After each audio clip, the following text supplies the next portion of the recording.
Hello everyone and welcome to Isms by Josie. Today we're going to be doing a winter inspired design using press-on nails.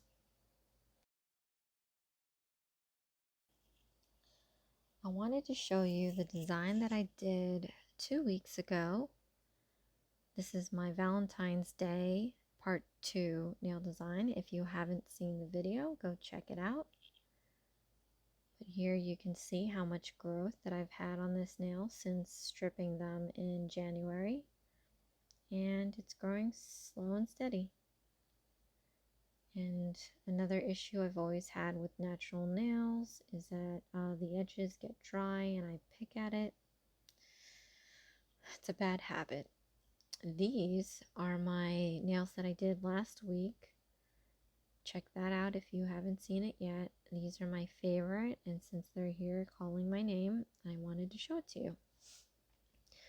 So I'm going to take a clipper and I'm just going to remove these rhinestones. I'm going to do it very carefully. They're sharp and you don't want to dig into your natural nail. And I'm going to take this Nourishing Acetone by Cuticle, and I'm going to wipe away the nail polish on my index and ring finger from the last video. Those are the two nails that I didn't put a gel layer over. And I'm just gonna take this safety bit and e-file now, and I'm just gonna gently remove the gel. Gently remove this gel layer so that I don't go too far into the natural nail. You just want to do this enough so that you can go back in with the acetone and remove the remove the regular nail polish. We'll be following up with filing boards, so only a light file is sufficient for this stage right now. Switching to my sanding bit, I'm just filing down the foundation gel layer from the middle and index finger, just to buff it out. If you are worried to get down to your natural nail, just leave a very thin layer of this left. Again, you don't want to damage your natural nail. They do have gel polish removers, but I'm just not trying to limit the amount of chemicals, what's up with my accent today? Jeez. Chemicals on my nail. And I'm just sanding down a little bit the other nails, just to reduce more of that nail polish, and I'll be going in with the acetone to wipe it off. So after pushing my cuticles back, I'm going to be going in with my e-file to push back the cuticles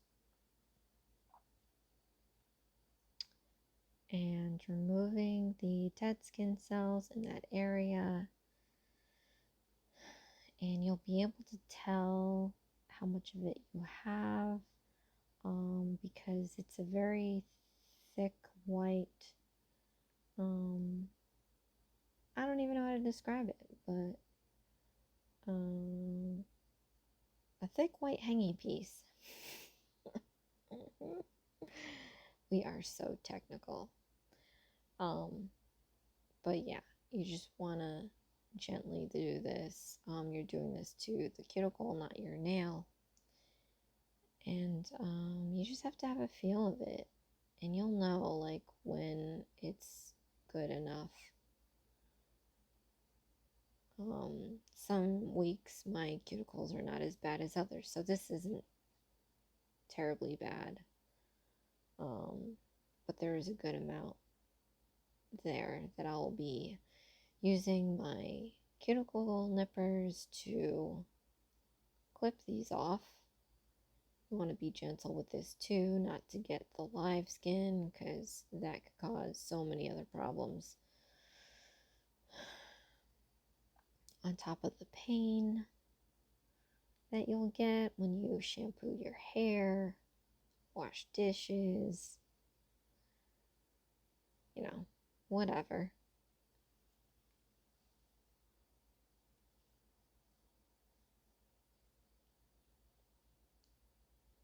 But after that, we'll be taking my fine file here and just sealing up those edges. Now that I'm using a foundation gel, it's definitely keeping my nails from chipping. I'm going to go in with a buffer and lightly buff the surface of each nail. And after that, I actually washed my hands, but you can also use a nail cleanser to clean up all the dust and stuff. So these are the static nails. I purchased the Aurora Round. It's a beautiful color. They cost $16 plus shipping, so it's around $21 and some change. And these are the instructions, and I'm going to read them for you now.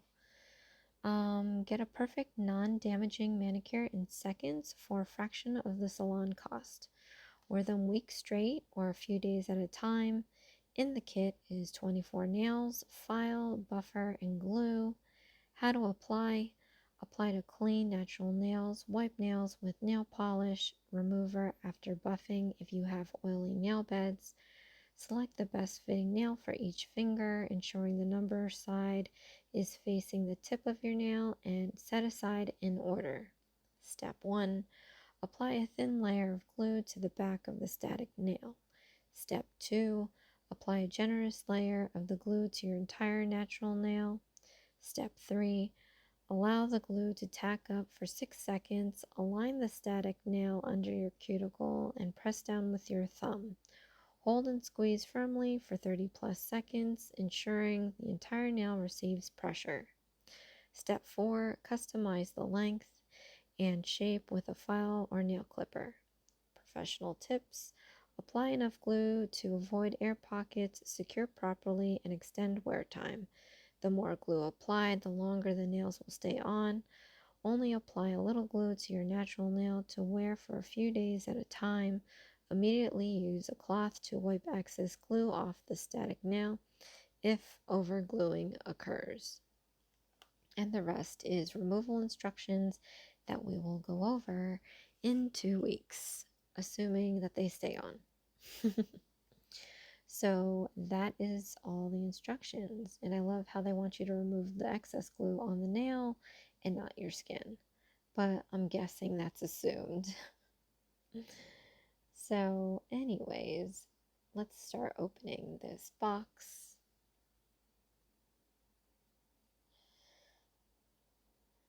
It's a nice pretty package, plastic all around so you can recycle it. First thing that you can see here is that little file and buffer and the glue. And the other side, you can see the nails. It's such a really pretty color. The top tray has 12 nails.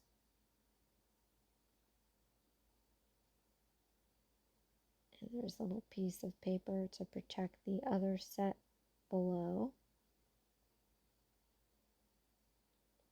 And I almost made a huge mistake there. And I'm going to lift that tray up and reveal the little tiny board that you should not use unless you have a tiny hand. I would suggest buying a longer one. I mean, they sell them for less than $1, and they'll probably last you longer, and you can get them in different coarse grits. Yeah, and that buffer, you can get a real buffer so that you're not like harming your nails. So I'm just going to take this glue out. It says nail glue, so you know what it is. It has their name on it, so you know where it came from. Read instructions and full caution enclosed before use. Caution, eye irritant. Bond skin and eyes in seconds. That's not a good thing. Contains cyanacrylate, or whatever that is. Keep out of reach of children. That would be me. And retain packaging for reference in case you do something horrible and you can show the lovely doctor what you did. Okay, so I'm just going to take these nails now and size them up. And I'm really glad that I'm only doing this for 5 nails as opposed to 10, because I, never done these before. I'm a little skeptical about them. So less is more for me. So I'm gonna start sizing these up. The shape for the cuticle area, it's pretty close to mine, so that's good. And I'm liking the color. I'm not liking the fact that I'm doing this out of frame, so that's disappointing. But just to move ahead and not just see myself trying to do this off frame, I can tell you that the pinky worked well. But when I started on the ring finger and the middle finger, I started to notice that the round tip wasn't covering my whole nail bed, and I may just have a longer nail bed than whoever designed this sucker. So if you have a long nail bed, I would suggest not getting these round ones. You might need to get square, or just try a longer press-on nail and file it down. I can tell you that when I looked on their website, they didn't have any longer sizes, and they didn't have, I don't like round, so they definitely didn't have square either. So I don't know if this is a discontinued color or they were just out of stock at the time. But again, for longer nail beds, definitely do not get. And when I got to my index finger, that was a huge joke, because that I must have a long nail bed on my index finger, because it definitely showed a lot of nail. So I'm gonna have to finagle a way to get it to work, because this is the video that I'm making, and I want to show this press-on nail video because we are all learning at the same time.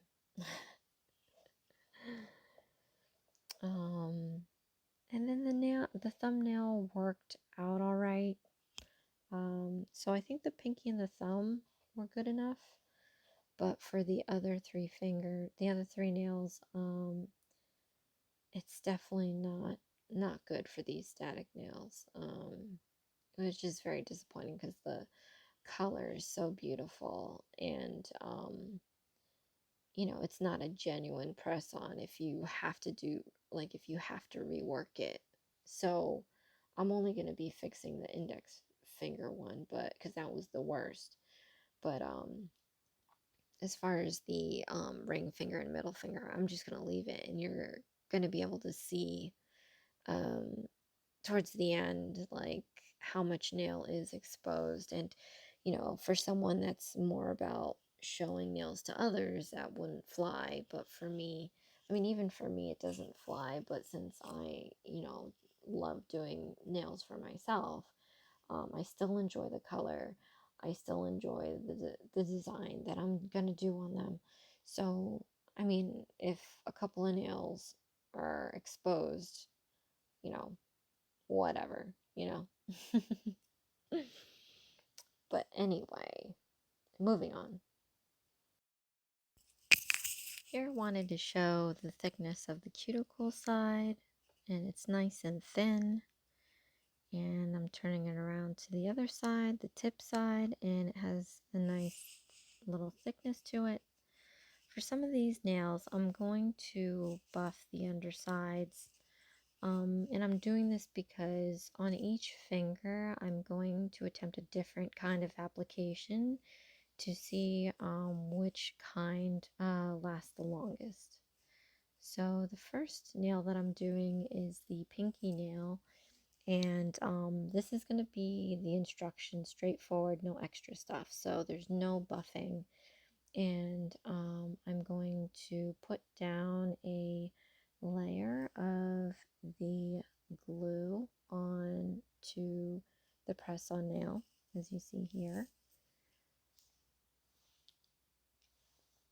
And you want to gauge how much you put on this. I mean, the glue is hard to, you have to put a decent amount of pressure for the glue to come out, which I feel is good because you don't want to accidentally squeeze the crap out of it and then it all comes out all over the place. But now I'm applying a thin layer of glue onto the natural nail. It does say the more glue you use, the longer the nail will stay. However, if you think about it logically, if you put a thick amount on your natural nail and put a thick amount on your press-on, when you put down the press-on and apply pressure, you're squeezing out a good amount of that glue. So depending on how much you want to clean up after that, or I guess how long you want to leave it on, like have the press-on stay on.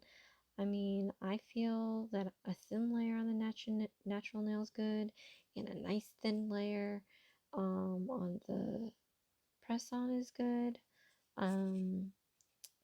So when you wait for 6 seconds for it to tack up, and I'm going to teeter the press-on from the cuticle end down to the nail bed, it's going to be a good amount, especially if you're applying equal pressure and keeping that even pressure on to prevent the air bubble.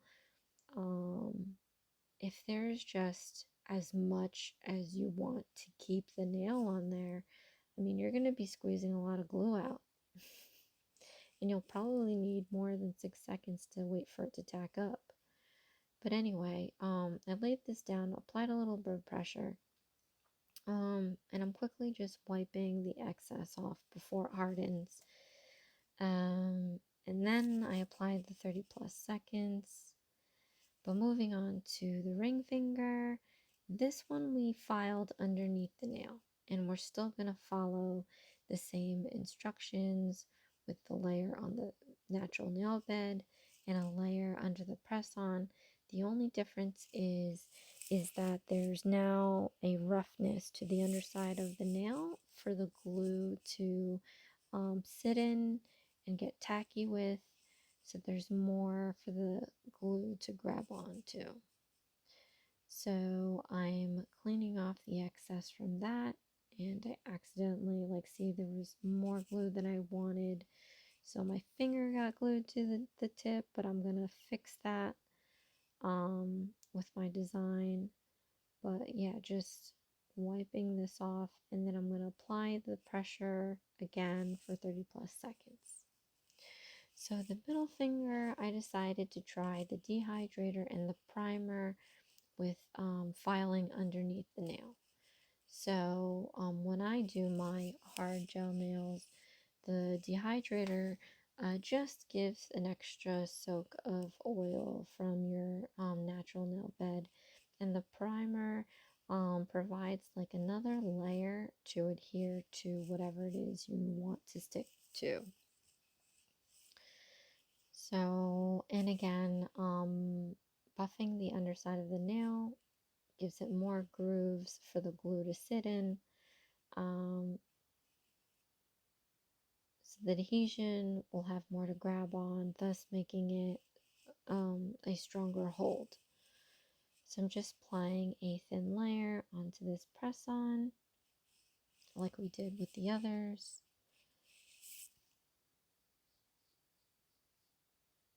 And then I'm going to be applying a thin layer on my nail bed. And again, you do have to apply a good amount of pressure onto this little glue stick thing, because it's not an easy flow.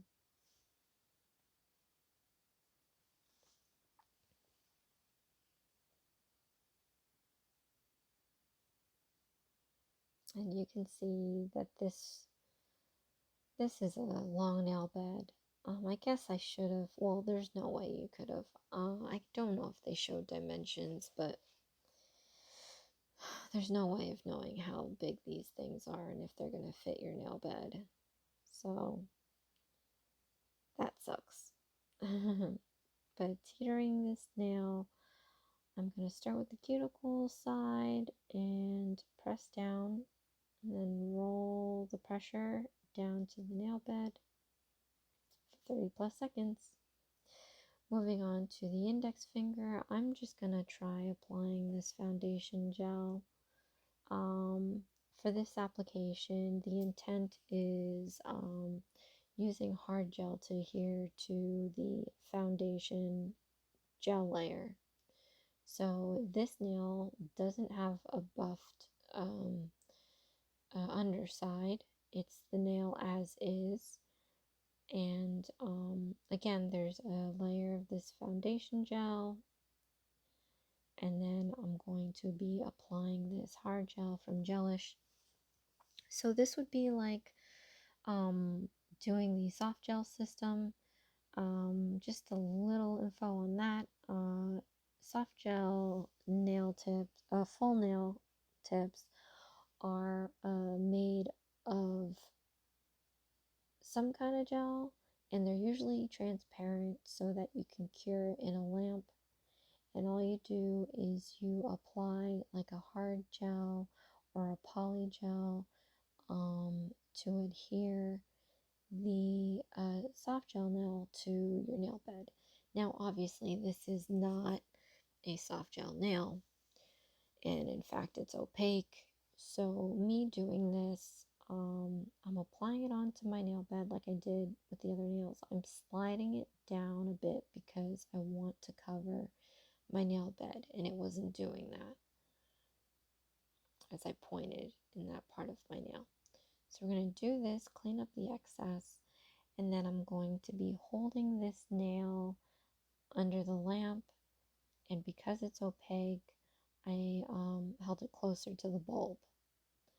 So I'm giving this a nail cleanse and moving on to the thumbnail. For this adhesion, I am going to do the dehydrator and primer, and it's filed underneath, and we're gonna apply the hard gel again. So this is without the foundation layer. So this is also a larger surface nail. So what I did to make sure this cures well is I just turned it on its sides next to the bulb. So under a lamp, there's little bulbs, and the whole nail surface I put up right against the bulb. I tilted it to its side, and I put that under the bulb, and then the underside, and then I flipped the thumb over and put the bulb next to the underside of the tip, and this should get the hard gel to cure underneath. Now I didn't, obviously I got a not so dark color static nail, so if you tried this with like a black static nail color, I don't know if the UV light or I have LED, if the LED light would be able to shine through. I guess you would have to hold it up to a light bulb to see how transparent the nail is. But anywho, that's what I did, and it stuck on pretty well. So far so good. And this is day 2? It might be day 2 or day 3 of these nails now that I have. But they all seem to be doing a-okay. So again, I put some pressure down on the nail just to get it to stick. And I'm going to wipe off the excess.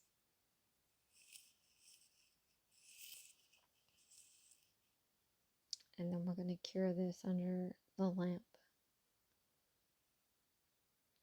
After that, I'm going to give it a nail cleanse. And I'm going to go back into my index finger because I shifted that press-on down. I need to fill in that gap. So I'm going to take some of my hard gel and I'm going to put a little goop of that in that gap to fill. And then I'm going to just lightly pull that down to the tip so that it blends flush with the surface of the press-on. And here there's so many things that you could do. You could paint the gap a white and put like an iridescent powder on top. For me, I'm just going to be using my stamping and rhinestones to cover that gap so that it's as if it was the length it should be. So after curing that, I'm giving that a nail cleanse and then going in with my nail file to smooth out the edges. I took a buffer and I lightly buffed the surface of my thumbnail to see what I would see underneath, thinking that it would still show some of that iridescent aurora color, and it didn't. It was all white after that, so I'm going to have to fix that with my stamping. Now I'm going to take my Born Pretty plate, BPL018, and I'm taking my Sally Hansen Miracle Gel regular polish, Rhythm and Blue. And I want to show that you can actually use regular nail polish to do stamping plates. They do sell a special stamping nail polish, but just to prove that you can use regular nail polish, it does function differently. So as you can see here, I used it on some snowflakes. I'm going to do 2 colors. So this looks very thin. The design looks like there's fine lines that make these snowflakes. You'll notice that when we change to the actual stamping nail polish, that it applies on thicker, that the snowflakes are not as fine as you see here. But I'm just going to take this and I'm going to apply it to my thumbnail. And you want to get these double-ended stampers so that you can see where you're applying. I mean, this is just a generic pattern, so I really didn't have to see where I'm putting it, but when you go with intricate designs and you need to place it specifically on a spot, this definitely is a great thing to have as opposed to the solid color stampers. So now I'm switching to regular stamping polish. And as you can see already, it's a light color and it's a very thick. I'm going to try putting on this iridescent powder on the stamper to go with the iridescent sheen of the static nails. So I'm just going to apply a little bit of that on the stamper, go in with my stamping polish, give that a nice swipe, and pick it up. Again, it's thicker with regular stamping polish, but when I place this on, you'll be able to see this blue turn into like a lavender, But that's the iridescent powder reflecting the light off of it, so it's still blue, and it'll change when you move your nails around. But see, it's so pretty, and it works well against the plain blue that we did in the beginning.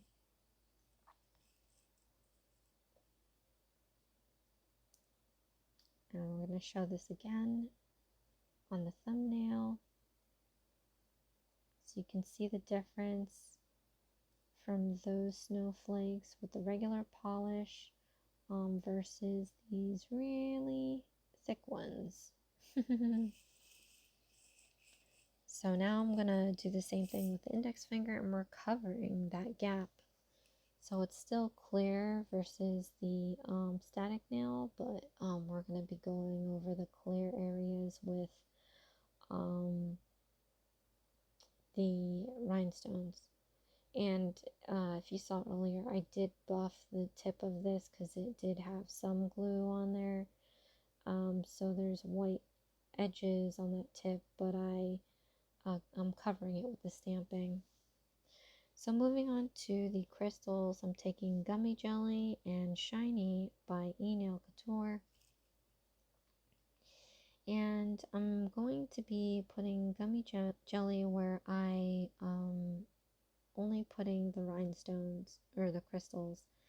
So I wanted to pick just pieces that I normally wouldn't use. That's been my thing since last year, just using up what I have, trying to refrain from buying new things. And although I did buy these static nails, but at the same time, this is more for our purpose. I think it it was important for me to make this purchase just because I've never done press-ons before, and I'm sure there's plenty of other people in the same boat. And I just wanted to see what would work. I mean, it is $16. I mean, I'll tell you, like, $16 for a press-on, I don't know. I get that you can reuse them, but do you really want to? You definitely have to clean the other undersides, and hopefully, like, I guess the way that I'm messing around with it, just make sure it's good enough to reuse. But I think I needed this. I needed to see if it would work. Because again, I was skeptical about this whole thing. But moving on again. This was a slow process, but this is me just applying the rhinestones, just trying to create a nice design using this diamond shaped, and I used a rectangular shape that I don't normally use and had to make it work with these circular pieces. So just so we're not sitting here watching me trying to figure it out, I'm going to cut ahead a little bit.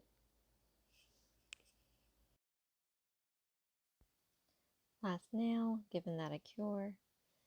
So now I'm taking my Nourish Cuticle Oil by Jellish, and we're going to be applying this to each finger. And I'm placing this around the nails, and then I'm also going to be applying this on the tip, my fingertips.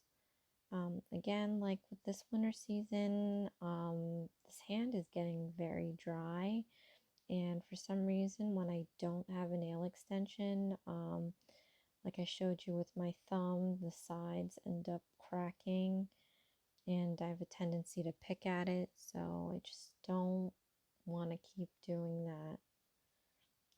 But I'm just going to rub this in. Hope that it doesn't happen again.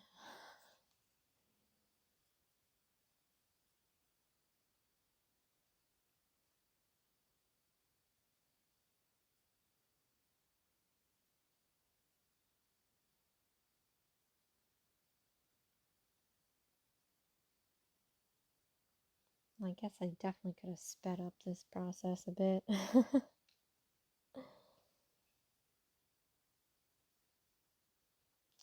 But this is the end result.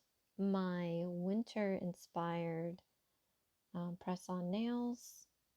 Hopefully this is the last snow for the year. I guess I'll have my final review of static nails in the next 2 weeks when I remove them. But this is how it looks like up close. As you can see, you can't tell that I extended the index finger. And I don't know if you saw my ring finger. You can see the sides of my nail. But overall, I love the design. I'm still a little bit worried about the press-on nails. So far, so good. But thank you so much for joining me today. Please like, share, and subscribe for future videos, and I'll see you again.